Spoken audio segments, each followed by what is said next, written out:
ചാലക്കുടി ലോക്സഭാ മണ്ഡലത്തിലെ LDFന്റെ സ്ഥാനാർത്ഥി professor C രവീന്ദ്രനാഥിനൊപ്പം ഞങ്ങളുടെ പ്രതിനിധി ഉമേഷ് ഇപ്പോൾ ചേരുന്നുണ്ട്. പ്രചാരണ രംഗത്ത് വലിയ ആവേശത്തോടു കൂടിയാണ് മുന്നോട്ട് പോകുന്നത് സ്ഥാനാർത്ഥിയും ഒപ്പം പ്രവർത്തകരും. ഗുഡ് മോർണിംഗ് ഉമേഷ്, രാവിലെ തന്നെ സ്ഥാനാർത്ഥിക്കൊപ്പമാണല്ലേ?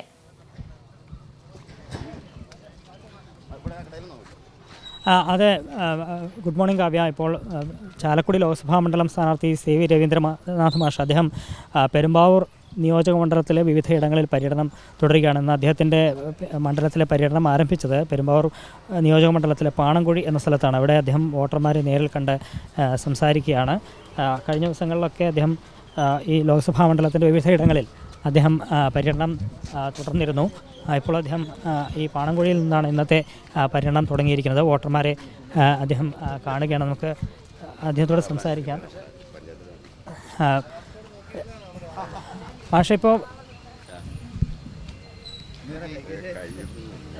മാഷ പര്യടനം തുടങ്ങിയപ്പോൾ ഒരാഴ്ച ആവുകയാണല്ലോ.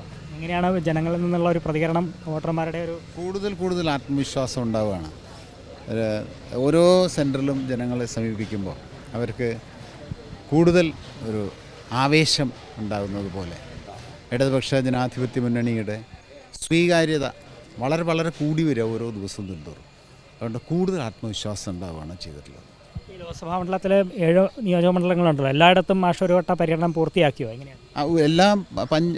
മിക്കവാറും പഞ്ചായത്തുകളിലൊക്കെ എത്തി. എല്ലാ പ്രദേശത്തും എത്തിയിട്ടില്ല, എങ്കിലും ഒരു ഓട്ടപ്രദക്ഷിണം എന്ന രീതിയിൽ മിക്കവാറും എല്ലാ ദിക്കിലും എത്തിയിട്ടുണ്ട് ഒരു റൗണ്ട്. ഇപ്പോൾ പെരുമ്പാവൂർ മണ്ഡലത്തിലാണ് രംഗത്തെത്തിയിട്ടില്ല. അപ്പോൾ നമ്മൾ പ്രചാരണത്തിലേറെ മുന്നേറാൻ കഴിഞ്ഞു എന്നുള്ളൊരു പ്രത്യേകതയുണ്ടല്ലേ? അത് തീർച്ചയായിട്ടും രാഷ്ട്രീയപരമായിട്ട് ഈ തെരഞ്ഞെടുപ്പിൽ ഇടതുപക്ഷം മുന്നിലാണ്.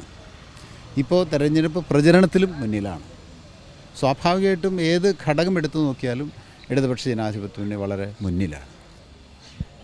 പൊതുവെ LDF മുന്നോട്ട് വയ്ക്കുന്ന ഒരു രാഷ്ട്രീയമുണ്ട് ഈ തെരഞ്ഞെടുപ്പിൽ. അതിലുപരി ഈ ചാലക്കുടി മണ്ഡലത്തിൻ്റെ ഒരു വികസന സാധ്യതകൾ ഇവിടെ മുന്നോട്ട് വയ്ക്കുന്ന ഒരു രാഷ്ട്രീയം എന്താണ്? ശരി, ചാലക്കുടി നിയോജക മണ്ഡലത്തിൽ അനന്തമായ വികസന സാധ്യത ഉള്ളതാണ്. ഇപ്പോൾ നേരത്തെ UDF എന്ന രീതിയിൽ അങ്ങനെ ഒരു സമഗ്രമായിട്ടുള്ള ആ വികസനത്തെ കണ്ടിട്ടില്ല എന്നുള്ള പ്രശ്നം നിലനിൽക്കുന്നുണ്ട്.